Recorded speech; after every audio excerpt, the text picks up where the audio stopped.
Hello students, हमारा जो chapter चल रहा था class 5th English poem this land of hours, वो हमने पढ़ लिया। उसकी समरी देखी हमने, उसके क्वेश्चन आंसर्स हमने कर लिए। तो अब इसमें लैंग्वेज वर्क है कुछ जो कि हम देखेंगे। सबसे पहले है a part, pick out the adjectives used in the poem. तो हमें इस पोइम में से जो हमने पोइम पढ़ी है दिस लैंड ऑफ आवर्स, इसमें से हमने एडजेक्टिव्स ढूंढना है। एडजेक्टिव्स कौन कौन से इसमें यूज़ हुए। तो एडजेक्टिव्स में आपको फिर से रिकॉल कर देता हूँ कि एडजेक्टिव्स क्या होता है। डेफिनेशन अगर आप लिखना चाहोगे तो adjectives are words that describe the quality of noun और state of being of nouns, या they can also describe the quantity of nouns. तो ये होगी डेफिनेशन। तो adjectives are words that describe the quality of nouns. Quality of noun कैसे describe करता है adjective? For example, he is a silly boy, या she is a tall girl, या this he has got a beautiful car. तो सिली, long या toll या beautiful, ये सारे वर्ड्स क्या हैं? ये सारे वर्ड्स एडजेक्टिव्स हैं और ये हमेशा नाउन से पहले यूज़ होते हैं। जैसे मैंने बोला आपको सिली बॉय, तो लड़का जो है, बॉय जो है, वो क्या है? नाउन। सिली क्या हो गया? एडजेक्टिव। क्यों? क्योंकि ये उसकी क्वालिटी के बारे में बता रहा है, वो बॉय कैसा है। या she is a beautiful girl, girl क्या है? नाउन है। ब्यूटीफुल क्या हो गया? एडजेक्टिव, उसकी क्वालिटी के बारे में बता रहा है। This is a beautiful car, car क्या है? नाउन, और कार की क्वालिटी बता रहा है एडजेक्टिव। एडजेक्टिव क्या हो गया? ब्यूटीफुल। तो इसी तरह एडजेक्टिव क्या है? वो क्वांटिटी ऑफ नाउन भी डिस्क्राइब करते हैं।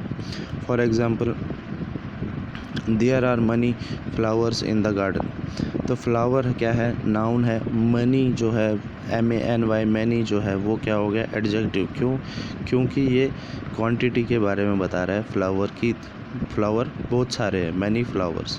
तो फ्लावर नाउन और मैनी एडजेक्टिव। या there are few apples in the fridge, या there are few apples in our house. तो फ्यू हो गया एडजेक्टिव, एप्पल हो गया नाउन। तो नाउन की क्वांटिटी बता रहा है कि कितने एप्पल्स हैं, बहुत थोड़े से एप्पल हैं, फ्यू एप्पल्स। तो ये क्या हो गए इसके एग्जाम्पल। एडजेक्टिव्स मतलब वो वर्ड्स जो क्वालिटी और क्वांटिटी डिस्क्राइब करते हैं किसी नाउन की या प्रोनाउन की, तो उसको हम बोलते हैं एडजेक्टिव्स। तो वही वर्ड्स हमको इसमें से पिक आउट करने हैं। कौन कौन से यहाँ पे आप खुद देख सकते हो।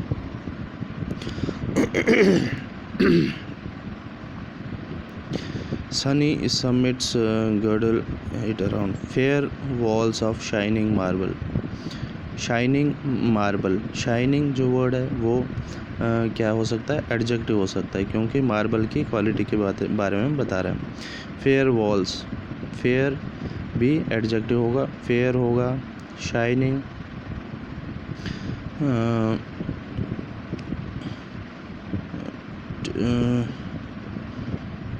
Shalimar, flower garden is this, springs, roaring waterfalls. Roaring क्या हो गया? रोरिंग भी एक एडजेक्टिव हो गया।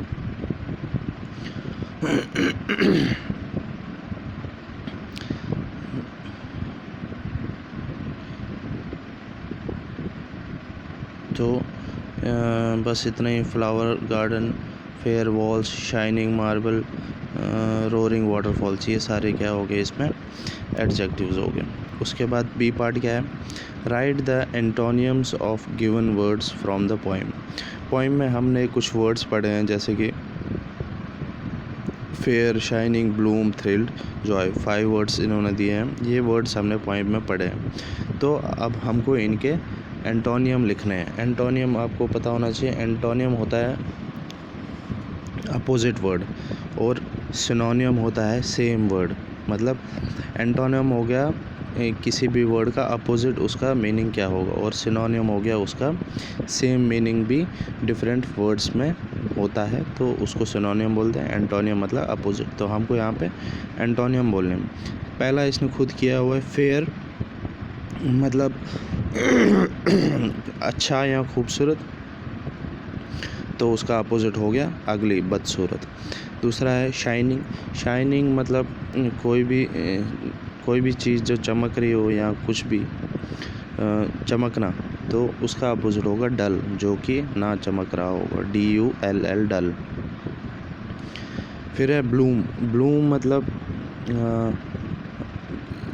अगर हम पोएम के हिसाब से देखेंगे तो फूल कैसे लहरा रहे थे, कैसे ब्लूम कर रहे थे, तो इसका अपोजिट आप लिख सकते हो फेड, FADE, फेड, या डीके, DECAY, डीके, ख़राब हो जाना, या स्टॉप, STOP, स्टॉप, या एंड। तो इनमें से आप कोई भी एक लिख सकते हो। उसके बाद है थ्रिल्ड। थ्रिल्ड मतलब एक्साइटमेंट में रहना या खुश रहना या खुशी से झूम उठना, तो इसका अपोजिट क्या हम लिखेंगे, बोर्ड, BORED, बोर्ड, या सैड। तो ये दोनों में से आप एक ही लिख सकते हो, सैड भी आप लिख सकते हो। उसके बाद है जॉय। जॉय मतलब खुशी। खुशी का उल्टा क्या होगा, दुख। दुख को हम इंग्लिश में बोल सकते हैं सॉरो, SORROW, या मिजरी, MISERY। तो ये था इस चैप्टर का लैंग्वेज वर्क। यहाँ ये चैप्टर ख़त्म हो जाता है। इसके बाद हम कुछ और ग्रामर देखेंगे। तब तक के लिए